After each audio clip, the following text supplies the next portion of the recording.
मित्रों, नमस्कार। आज की शख्सियत हैं सुभद्रा कुमारी चौहान।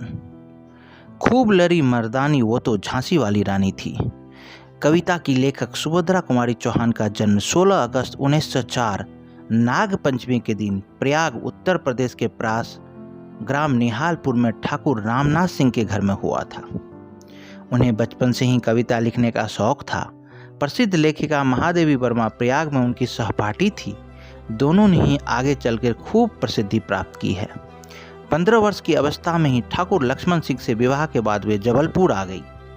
प्रयागराज सदा से ही हिंदी साहित्य का गढ़ तथा कई प्रसिद्ध साहित्यकारों की कर्मभूमि रहा है।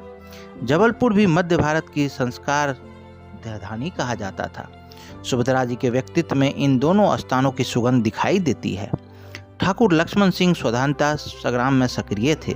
वे कविता भी लिखते थे, पर सुभद्रा जी का काव्य कौशल देखकर उन्होंने कविता लिखना बंद कर दिया। इतना ही नहीं, उन्होंने सुभद्रा जी को उच्च शिक्षा प्राप्त करने और सार्वजनिक जीवन में आने को प्रेरित किया।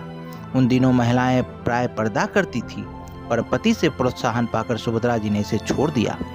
1921 के असहयोग आंदोलन के समय लक्ष्मण सिंह जी जबलपुर में अग्रिम पंक्ति में रहकर कार्य कर रहे थे।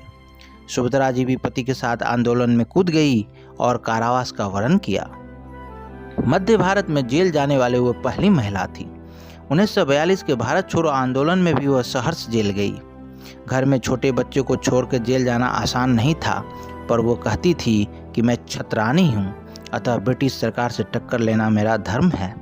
सुभद्रा जी के मन में झांसी की रानी के प्रति बहुत श्रद्धा थी। वे उन्हें अपना आदर्श मानती थी।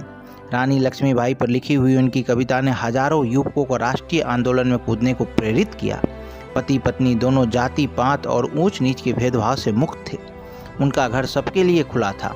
उनके सभी परिचित रसोई में एक साथ बैठकर खाना खाते थे। स्वाधीनता प्राप्ति के बाद वे मध्य प्रदेश विधानसभा तथा राज्य शिक्षा समिति की सदस्य बनी। 15 फरवरी 1948 को बसंत पंचमी थी। वे कार द्वारा नागपुर से वापस आ रही थी। नागपुर जबलपुर राजमार्ग पर ग्राम कलबेरी के पास अचानक कुछ मुर्गी के बच्चे कार के सामने आ गए। ये देखकर सुभद्रा जी का मात्र हृदय विचलित हो उठा। वो जोर से बोली, भैया इन्हें बचाना। इस आवाज से चालक चौंक गया और कार एक बड़े पेड़ से टकरा गई। ये दुर्घटना इतनी भीषण थी कि सुभद्रा जी का वहीं प्राणांत हो गया। सुभद्रा जी का एक प्रसिद्ध गीत है, वीरों का हो कैसा बसंत। इसके भाव के अनुरूप उन्होंने बसंत पंचमी के पवित्र दिन कर्म क्षेत्र में ही प्राण त्याग दिए। सुभद्रा जी के 2 कविता संग्रह मुकुल और त्रिधारा तथा 3 कहानी संग्रह बिखरे मोती, जन्मादिनी तथा सीधे साधे चित्र छपे हैं। उनकी पुत्री सुधा चौहान ने उनकी जीवनी मिला तेज से तेज प्रकाशित की है। भारतीय तटरक्षक सेना ने 28 अप्रैल 2006 को एक जहाज को उनका नाम दिया। 16 अगस्त 1976 को उन पर 25 पैसे का डाक टिकट भी जारी किया गया। तो मित्रों, ये थी आज की शख्सियत कवयित्री सुभद्रा कुमारी चौहान।